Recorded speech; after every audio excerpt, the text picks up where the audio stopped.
Iran's air defense network just went completely dark.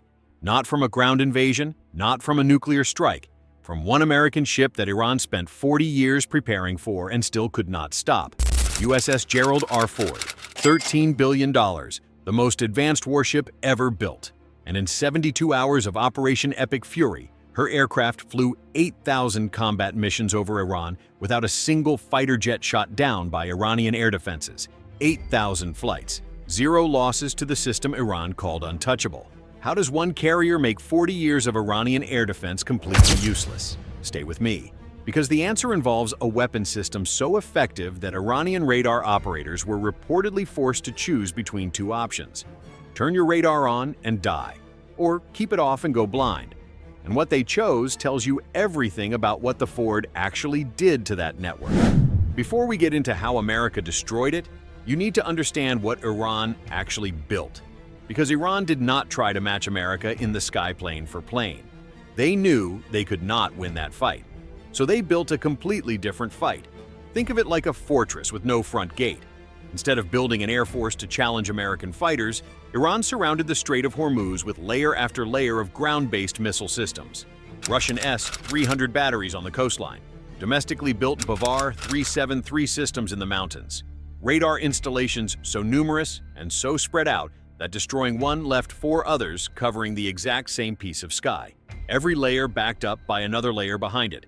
Every radar backed up by 3 more watching the same airspace. Here is why that matters. The Strait of Hormuz is only 21 miles wide at its narrowest point.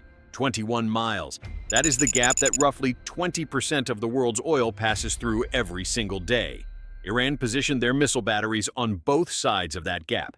Any ship, any aircraft, anything trying to pass through that corridor had to fly directly into the overlapping crossfire of everything Iran had built.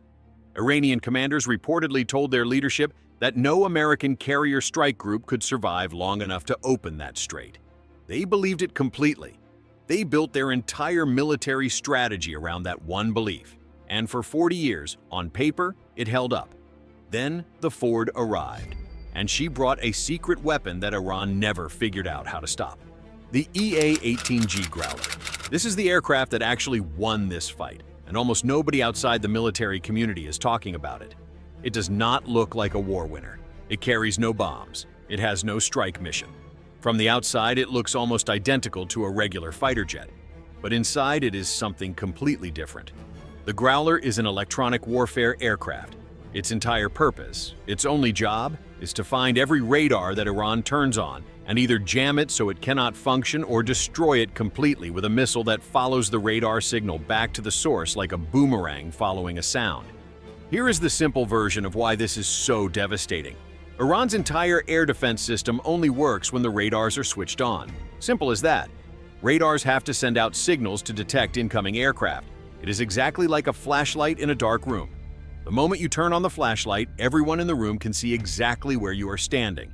The moment an Iranian radar operator switches on his system, the Growler detects that signal instantly, locks onto the exact location, and fires a missile that rides that radar beam straight back to the source. The radar operator just told the Growler exactly where to find him, so Iranian radar operators faced a choice with no good answer. Turn the radar on and the Growler kills you in seconds. Keep the radar off and you are completely blind. You cannot track aircraft you cannot see. You cannot fire missiles at targets you cannot find.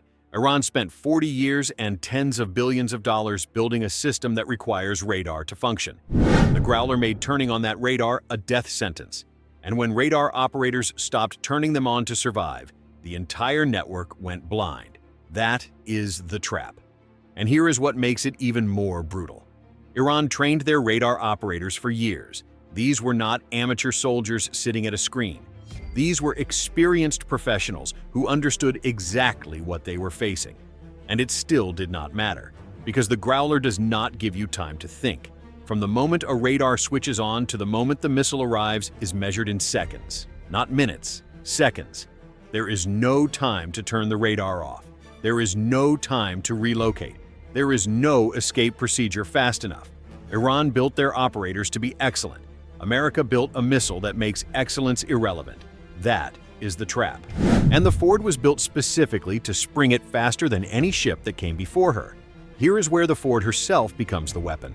A regular Nimitz-class carrier, the previous generation of American supercarrier, can generate around 120 combat flights per day at maximum effort. That sounds like a lot, and it is. But it was not enough to overwhelm a network as deep and as redundant as what Iran built around Hormuz. The Ford was built differently from the ground up.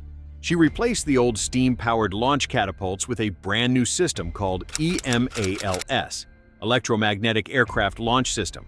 Instead of using steam pressure to throw aircraft off the deck, EMALS uses electromagnetic force. Think of it like the difference between a slingshot and a railgun. Smoother, faster, more controlled, and far less wear and tear on the aircraft being launched. The result is simple. The Ford can launch 160 combat flights per day as her normal operating tempo, not her maximum, her normal.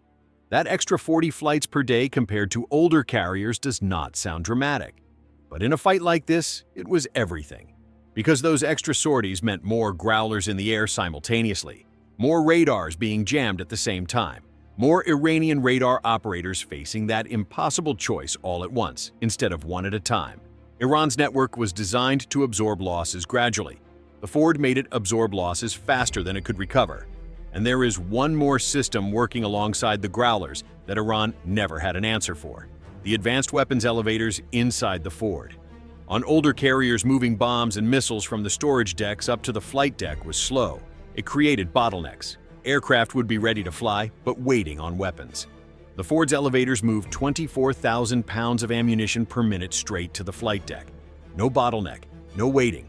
The moment a Growler lands, it gets rearmed and relaunched faster than any previous carrier could manage. That speed of rearming is what keeps the pressure continuous. Iran gets no breaks, no windows to breathe, no moments where the jamming eases and a radar operator can safely turn his system back on.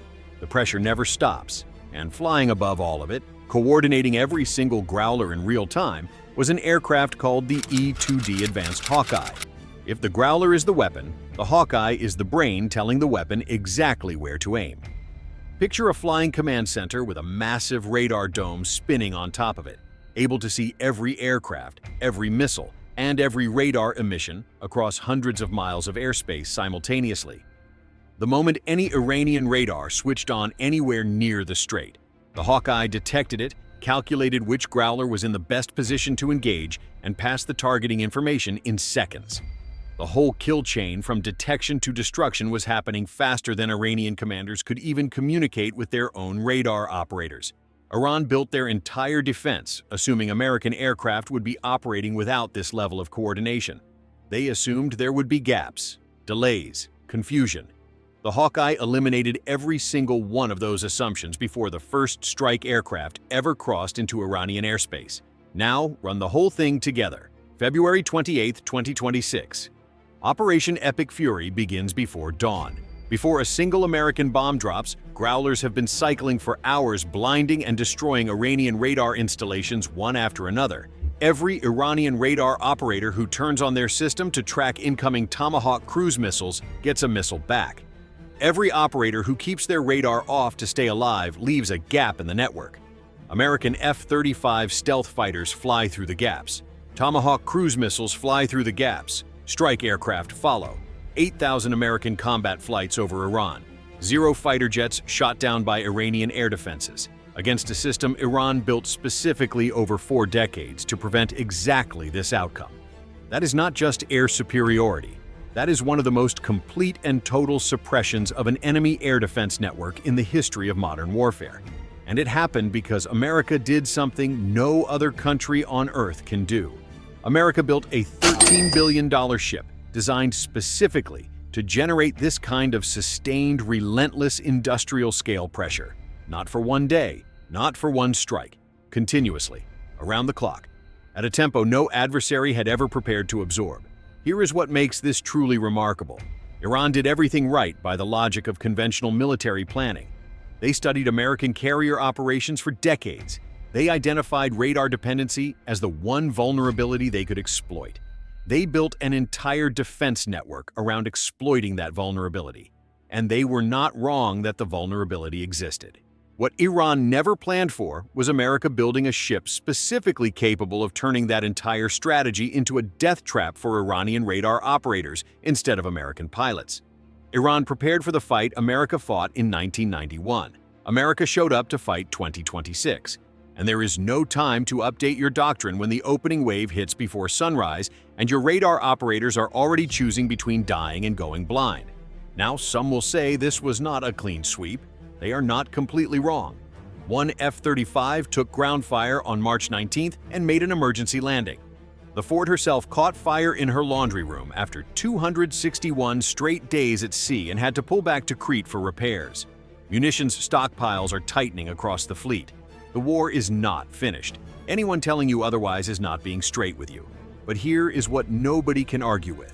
Only one navy on this planet builds ships capable of 160 sorties per day.